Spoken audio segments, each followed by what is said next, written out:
미세먼지가 단순한 호흡기뿐만이 아니라 치아에도 안 좋은 영향을 준다는 사실 혹시 알고 계셨나요? 날이 풀리고 외부 활동이 많아지게 되면 자연스럽게 을 당하게 될 확률이 높아지게 되는 거죠.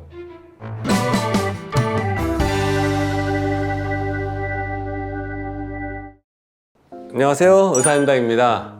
네, 요즘 여러분 정말 날씨가 많이 따뜻해지고 있죠?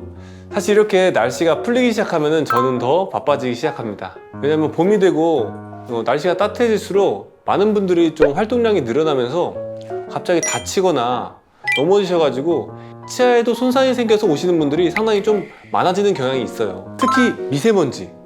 이 미세먼지가 호흡기 외에도 치아에도 안 좋은 영향을 준다는 사실 알고 계셨나요?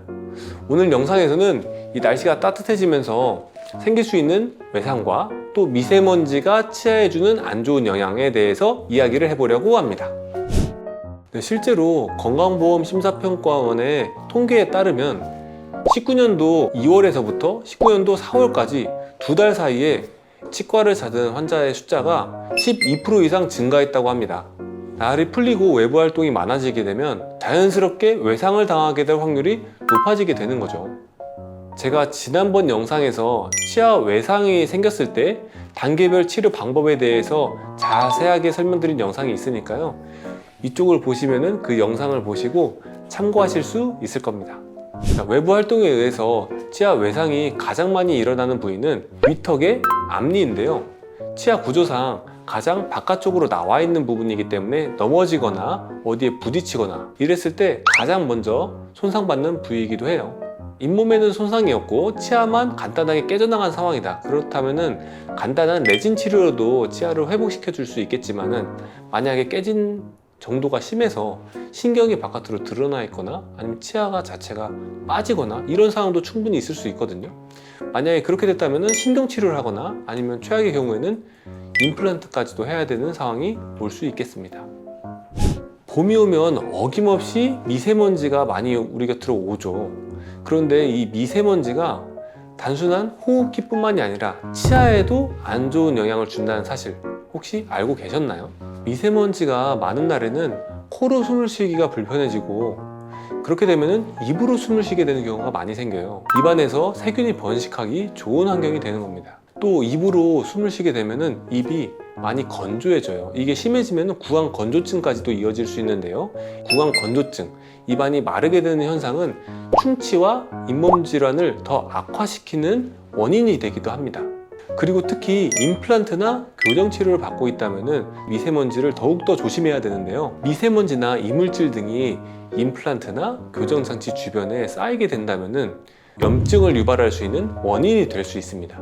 임플란트 주위에 염증이 생기게 되면 최악의 경우에는 임플란트를 다시 발치하고 또다시 임플란트를 재수술을 해야 되는 상황까지도 갈 수 있기 때문에 꼭 주의하셔야 되겠습니다. 그리고 건조한 날씨와 환경으로 인해서 입안이 건조해지게 되면 입안에서 세균이 번식하기 좋은 환경이 되게 되는데요. 특히 현기성 세균이 많이 생길수록 입안이 구취도 심해지고요. 염증도 훨씬 심해집니다.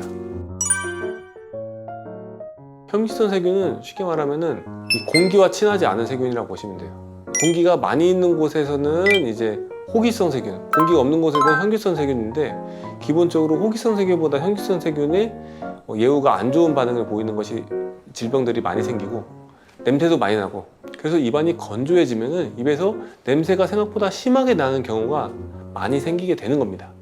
그래서 미세먼지가 심한 계절에 이런 현상들을 예방하기 위해서는 평소에 충분한 수분을 섭취하고 또 어쩔 수 없는 경우에는 사탕이나 아니면은 신맛이 나는 과일들을 섭취하는 것도 도움이 되겠습니다.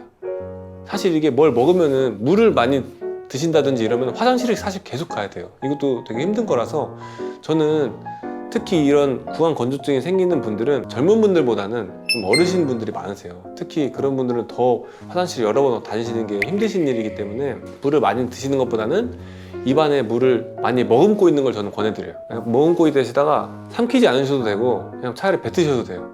입안에 어쨌든 물을 머금고 있으면은 실제로 입이 건조해지는 걸 막을 수 있고 이것도 만약에 번거롭다 한다면은 인공타액을 쓰시는 것도 좋은 방법입니다. 인공타액이라고 하는 거는 인공의 점액질을 좀 만들어주는 거예요. 입안에 머금고 있다가 뱉으면은 쉽게 말해서 입안이 코팅이 되는 거죠. 그러면서 입안이 조금 자동으로 세척되는 효과를 보실 수가 있겠습니다. 네, 오늘 영상에서는 환절기 치아 건강에 대해서 알아봤는데요. 이 환절기에 생길 수 있는 증상과 예방법에 대해서 알아봤는데, 오늘 영상이 도움이 되셨다면 구독과 좋아요, 알림 설정까지 부탁드리도록 하겠습니다. 감사합니다.